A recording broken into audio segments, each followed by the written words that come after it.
If Americans can cure terrorists, I will welcome it myself. But I know they cannot. Okay, they cannot. Sure, we stop these killings.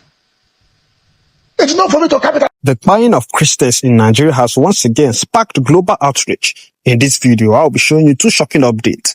First, Islamic cleric Sheikh Gumi says President Trump and the American military cannot defeat Boko Haram terrorism in Nigeria.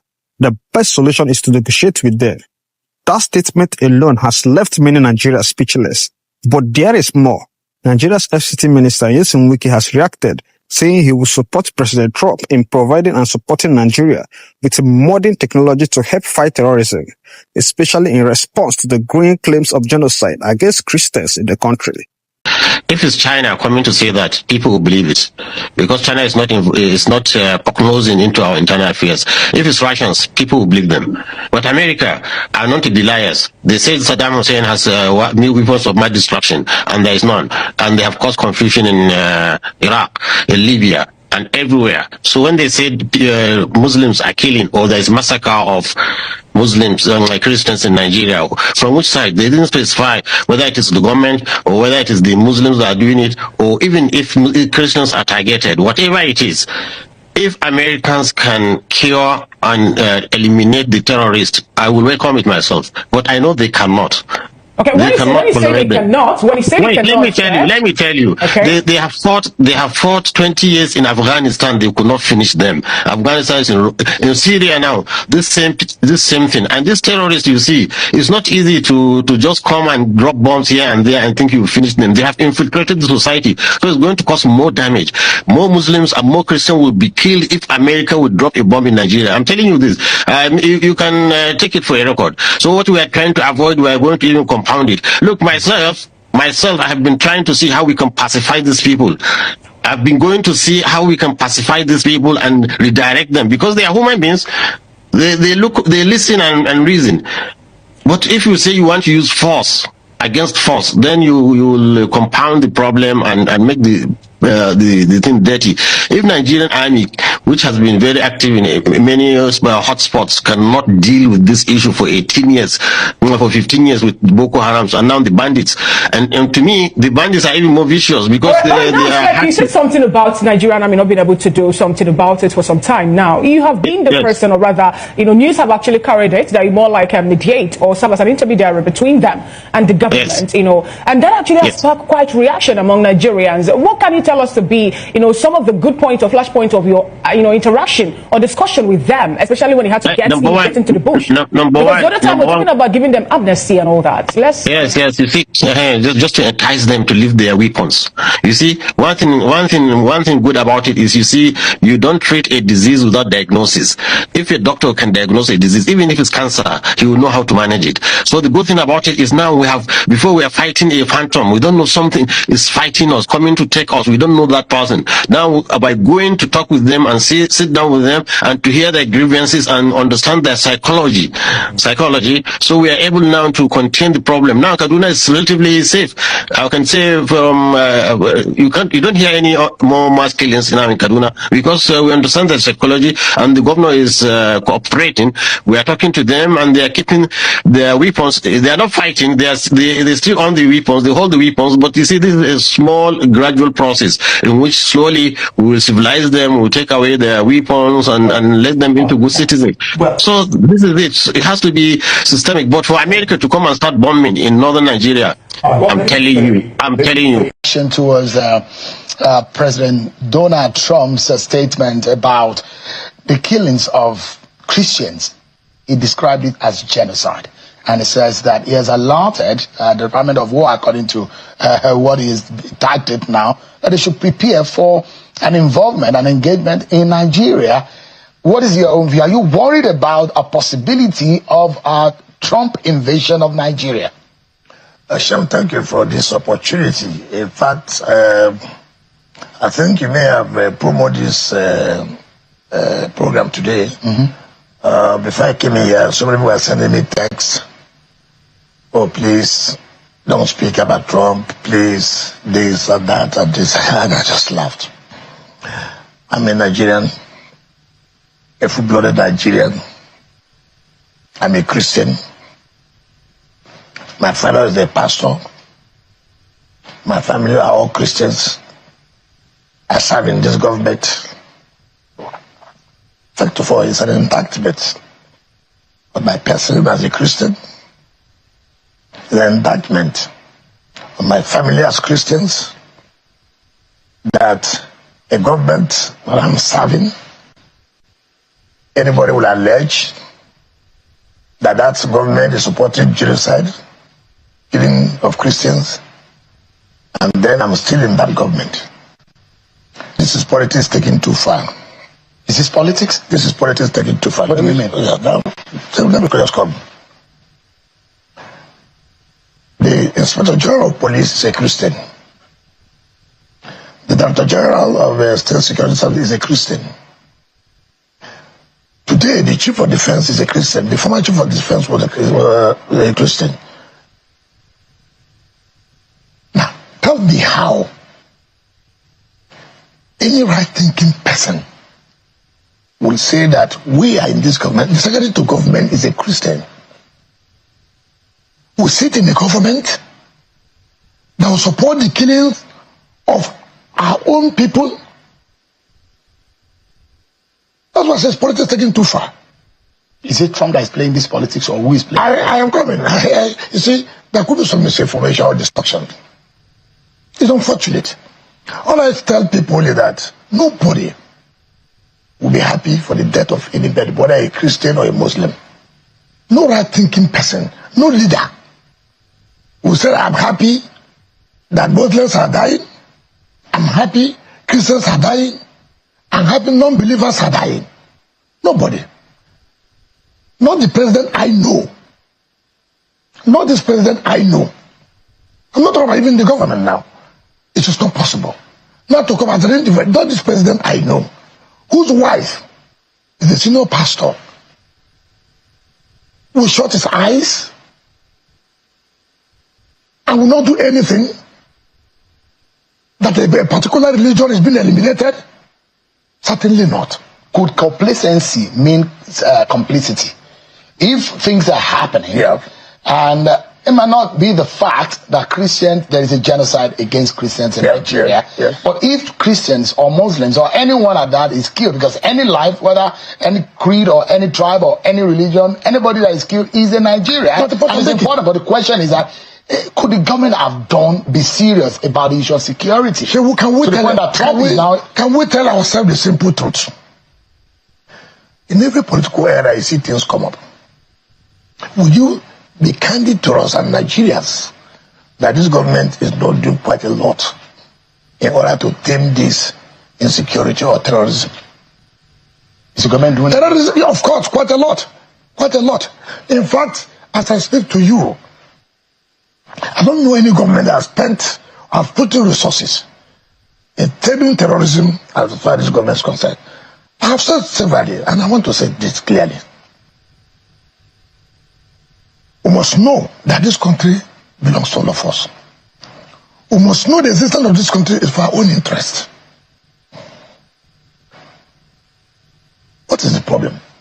I don't know where the Trump administration is getting the information. I don't want to.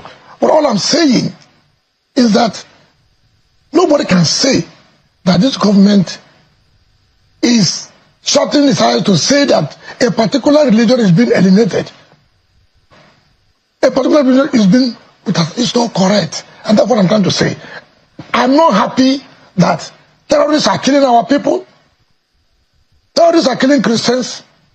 Terrorists are killing Muslims. Terrorists are killing non-believers. And the government has come and said, look, the president I know. In fact, one of the reasons why some of us supported him, when we were talking about Muslim ticket, he said, no, it is not this kind of person we know. They are track records. That is not an extremist. And that's why we were able to say, I'm marrying a Christian. How can you have a wife and children?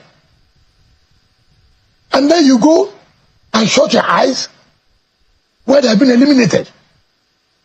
That's what I say, is politics taking too far. The point is that I have always told everybody, in 2015, under Jonathan, People capitalize on these kind of things to take over power. It happened. Is it that are you suggesting that opposition is fueling this? It is very obvious, and I have said this. Now, the problem we have today is that by Mr. President's own nature of politics, you can see the collapse of the opposition. People will blame you for it. Well, I don't know how anybody will blame. So here is the big question. Do you agree with Sheikh Gumi that negotiation is the only way? Or do you believe Trump intervention could finally end terrorism in Nigeria once and for all? Drop your thoughts in the comments. Let's talk about it. Get there. Because you have been referred to as one of the caretakers of the death undertakers. Undertaker. I will reply to that when he comes. You know me very well, Sheikh. Now, the point I'm making is that it will be difficult for anybody. There are so many undercurrents going on. The opposition today has seen that, look, the way it is, no party is ready, no party is prepared to challenge the president's return to power. Now what do we do? Should we allow him to just go in like that without challenges? We must do something. And one of the best is to bring up such thing that we can divide the country. That will make people to say, no, we will not accept this. And I said, look, this is politics taking over. Do you have evidence to the fact that it's opposition? You don't need to tell me about evidence. No, but if you don't have the evidence, you can't lay claim that opposition is behind this. Excuse me. Take for example. Because this emerged from the Congress in America. Yes. I have told you here that the way opposition works, it happened under Jonathan. For Christ's sake. Opposition used external forces to make sure Jonathan don't win the election. Are we not aware of that? Is this a pathway or a war along the line towards 2027?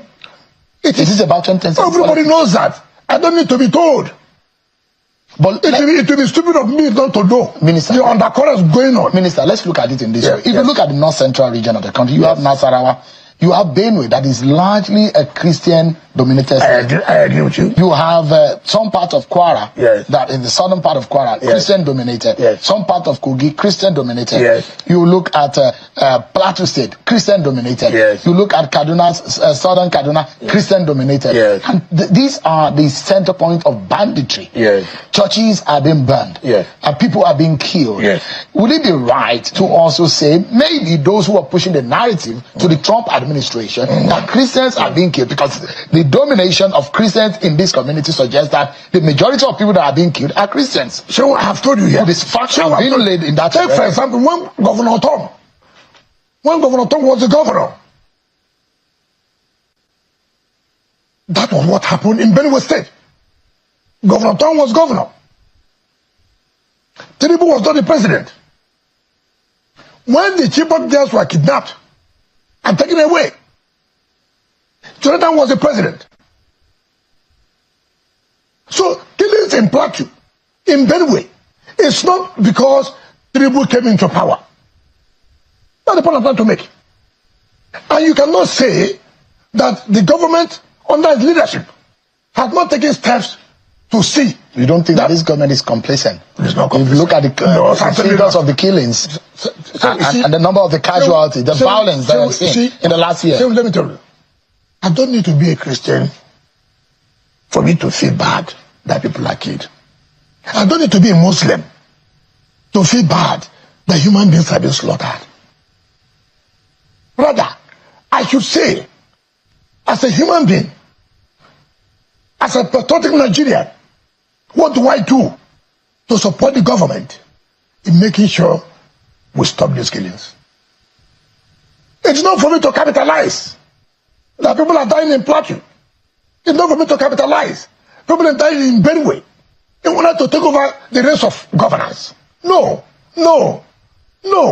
So this is all about not allowing Tinubu to come back in 2027. It is very clear. But what about the people that have been killed? No, that's what I have told you here. Is it possible that Trump genuinely wants to help Nigeria? I have said I will support Trump in supporting Nigeria with technology in reducing our fight against terrorism. I will support. any country that want to prefer solution in supporting the Nigerian government to fight terrorism. After all, so many countries have done that in fighting terrorism. Take for example, when you go to a Borno state, you have bombing in the city or this. Who knows? So person died. Is he a Christian? Is he a Muslim? Is he a non-believer? In 2011, when I was made a minister of state education, I traveled to Maiduguri. I was the first minister under the Boko Haram to go to Maiduguri. I visited a school. So immediately I left that school, that same day, that school was burnt down. The same day, that school was burnt down. Nobody should be happy. Nobody should bring politics to that a particular religion is this government you're working in helpless? Are they able to solve this security problem? They will solve the problem, and they are up to solving the problem, and they are doing that. You must give you see, terrorism is not like a conventional war. How many countries have been able to eliminate terrorism? Even with advanced technology, sophisticated weapons. You see what has been happening in Gaza. See, I believe, I'm not the spokesperson of the government. I'm not the Minister of Foreign Affairs. But I do know that Mr. President has the capacity to be able to convince his colleague, the President of America, no, what the information you're getting is not correct. And which he has released a statement to look, this is not our country. And so people should know that we only have one country. The existence of this country is for our own benefit. All right. Let's move away. I know it's a very touchy issue, but I think this is a time beyond our profession, beyond our ethos and our creed. This is a moment that we as a people need to stand together, not looking like you're supporting government or the opposition, but opposition, government, people, every Nigerian needs to come together. An invasion of Nigeria is not in the favor of any Nigeria. Yes, Nigeria need help, but if you go and look at what happened to Somalia, to Egypt, to Libya, after any invasion of any foreign forces, those countries are destabilized. This is the time that we need to come together and leave every kind of politics alone and unite as one and speak with one voice and help our country move forward. That being said, let's move to the reason why I called you over the weekend, because all fingers are pointing at you. When I heard the suspension and the counter suspension, I know, and there are people who say, this is Wike's handwriting here. Okay. And yeah, I saw today, PDP is literally emptied. There is no, it's like a shell. Yeah. There is no spirit in it, no heart, no soul again in that party. You have been described as a caretaker to bury this party, this PDP. To what would you gain? You heard what Governor Diri said. He said what? He said you are, I mean, he didn't mention your name. But anybody who is designing, we know that this is Wike being described here. That he said the reason why, one of the reasons he left the PDP is because the party could not be saved because there are some caretakers that are there to bury it. But if I had what he said that the time that our people who came into the party are undertakers. It's not what I had said. I didn't just come into the party. I've been a member, a bona fide member from 1998. I ran an election under PDP as chairman of council, one of the most lucrative local governments in Nigeria. You cannot be governor of Rivers State without my local government saying this is what is going to happen. 2 consecutive terms. 2 consecutive terms. From 1999. I became a governor. For 8 years, 2 times. Let me tell you. Remember, when Diri was in PDP, he was one of those who said, I'm working for APC to destroy PDP. He was the chairman of the zoning committee of the party. You remember, when he and Sheikh Gumi met in Lagos, to say they are zoning for the South, he and Sheikh Gumi had a press conference and said, we will not join them to the gutter. They will not join them. Fall to the gutter.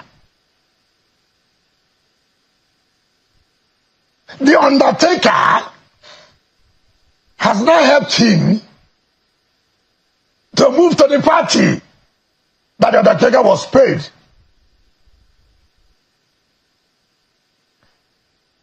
If we are to say, she did not come to me, master, thank you. How is he? How are you his master? No. If you say I'm working for these people, now I pave way to you to go there. You should pay me. You have helped me to see the road. My eyes are clear. My eyes were not clear before. So you agree you are an undertaker? No. What I'm saying. No. What I'm saying. Assuming, though not conceding. Assuming from his statement. You should not come to say, Mr. Thank you for making me to see the light I never saw before. I couldn't have been undertaker. You remember when I was a governor, the government under Buhari then, our former president, everything was done to kill PDP. It was very clear. I stood firm. I said, no way. The party will not die. I will fought. Leadership is key to everything you are doing. Leadership. People give excuses. The man you people claimed that's working for APC to kill PDP is still in the PDP. And you people have run away now to join the party you start working for. Everybody seems to have left the PDP for you. Are you happy now? I think who left the party for you? They have never been to the PDP. They have never been committed members. They are just people who are... Someone who ran as a president. Who? Atiku Abubakar. No. Atiku has no choice but to go. Because he wanted to use PDP. But knowing that I'm there, he cannot get that platform. Of course, he wouldn't have no way. You can't be using... You see, these are people who destroy the party. You remember, how many times has he left PDP and come back to PDP? How many times? So that we would divert attention. What I'm saying is that Diri has said he has left PDP. I'm one of the happiest persons today. To God be the glory. He appeared with Sheikh Makinde. I remember he saw the same channels when he said people want to destroy PDP, we will not allow them, nobody wants this party, this and that and that and that and that. We will not join them to fall to the gutter. We are not at their level. I agree. Now, who has fallen to people to the gutter? But error of commission or omission. Yes. Are you realizing that you are destroying the PDP? No. They should praise me that I'm not alive in PDP. The party is empty. No, that is what I'm talking about. Leadership. It's leadership. Why was it not empty when we were governors? But you are fighting Umar Damagum. No. You see, people like Umar Damagum should be in prison by now. What has he committed? What offense has he committed? I've never... You see, that's one thing you should know. You ask me, why did I support the man to be there? You've supported, at least in the last 3 years. No. Don't let me tell you, you get you supported Secondus, you supported Yocha. No. You supported he was the deputy national chairman of the party when IU left. And by our constitution, deputy national chairman from the same zone, which is not, will now act as the national chairman. And I've said severally, one thing I'll continue to disagree with people is that keep to agreement, terms. I met with Bala. I met with Sheikh Makinde. We met with the governor of Adamawa, my friend Fintri. We met with the national secretary. We met with them, and we all agreed that look, that Damagu should continue until convention is being held. After about a month, Bala came up. Oh, I don't want this Damagu again. Oh, he's not respecting me. He's not following to my instruction. What kind of politics are we playing? If there's anything like that, should we not sit down and say, look, we agreed on this last night. Now it's no longer possible. Is it the Bauchi governor that said that? Yes. He was there. I've said it severally. And that's one thing I disagree with people. I let anybody in this country today come out to say, I met with Wike. We agreed on this and this and that. Let him say he has kept to one. Let him say he has never deceived us. I have telling people. That's what we agreed on. So when Bala said he can't leave, that's not what we agreed. The matter went to court. Damagu does not know whom the lawyer was to stabilize and keep Damagu. But you see, as a tax collector, you will always be who? Damagu is a tax collector. It doesn't work with FRS, does it? No, it doesn't need to work with FRS. He's a complete political tax collector. What do you mean by that? No. You see, there are people naturally in their life. Inside they are.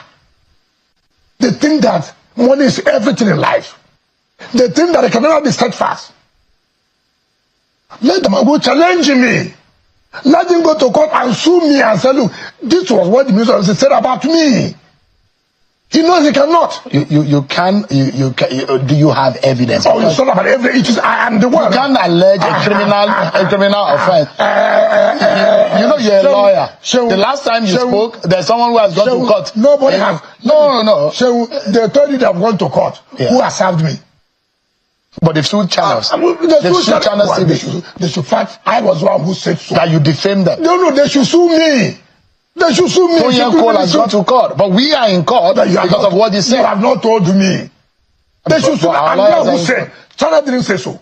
I'm the one who said. Sue me. But our organization is a party. No. What is the party? Why not write me to say, look, they have taken us to court. I will pay for the legal fee to defend you. Because I know what I'm saying is correct. Nobody can dispute it. Damagu cannot go to court tomorrow to challenge me. That's what is his offense? This is so corrupt. Corruption? Very, very corrupt. How? Very, very corrupt. Did he collect money from you? As I said, very well. When I challenged Ayu that he took money in Lagos, has he gone to court? Has he gone to court? So I'm not talking. Do you have evidence against that? It's not for me to provide. Because you have not said exactly what he did. Who did he collect money from? How much did he collect? No. We are not the court of law. No. We are having a conversation. I have said so. He will come to equity. Must come. No. If you are alleged. I don't need to reveal. No. Let him go to court. That I have defended. He sued me. And then I am now entitled to come to court. I say, yes, I said so. Yes, this is what he did. Yes, this is what he did. It does not show corruption. Because he collected gifts? Or you took gifts? Or what's the nature of the corruption? I'm saying that is why PDP cannot get it right. And I have shouted this severally. And people thought I was joking. You cannot say, I have never said, see what is going to happen to the party. If this is not done, I have shouted it and people thought we were joking. Look, we cannot continue to allow impunity. It happened. And you should have known. There are people who you cannot, for whatever they say, nothing will happen. You see, the problem today we're having in PDP is that the kind of money in the hands of the governor is not so much. And I praise the president for allowing so much money in the hands of states, which had never happened. But I was thinking, this money should be put in the development of our states, not to use the money to scatter a party that has built you, to scatter a party that has, given you name. Today, where are we? You remember on Friday, the court judgment. Does it matter, sure? 95 pages, not handwritten, type 95 pages. At time when they say you have the judgment, I have the and we make sure. Do you know what we did? Because we have a lot of propagandists. We have a lot of them. Who we have? They don't even know about the cases. They don't even know the subject matter. They don't even know what did they go to court to do. All you hear, internal affairs of the party. This is the judge did this. Supreme Court said this. You remember, you had Damagu on television. He says a financial judgment. Supreme Court has said this. Ask where did he read Supreme Court judgment one day? You had the judgment. Look at the contribution. Look at just from page 1 to page 95. The prayers, the first, second prayers that the court responded to, relied on the congresses and the processes of the party that will lead up onto the convention. And the party, the court has made a very substantive statement and judgment to the effect that how the constitution of the party, the Electoral Act and the Constitution has to be obeyed, asking the umpire to ensure there is obeisance and there is a guided process, due diligence to the process according to the party constitution. And it's interesting that this has affected the party's convention in Oyo State. So, educate Nigerians since you have the judgment. What are the plaintiffs? What is the cause? Whom were they seeking against? What are the claims? What did you tell the court to answer? Look at the original was talking about what are they talking the about? Processes, the interpretation of the party's constitution to the effect of the processes that will lead us up to Nigerians. Look at the issues. What are the plaintiffs asking? Whom are they seeking the against?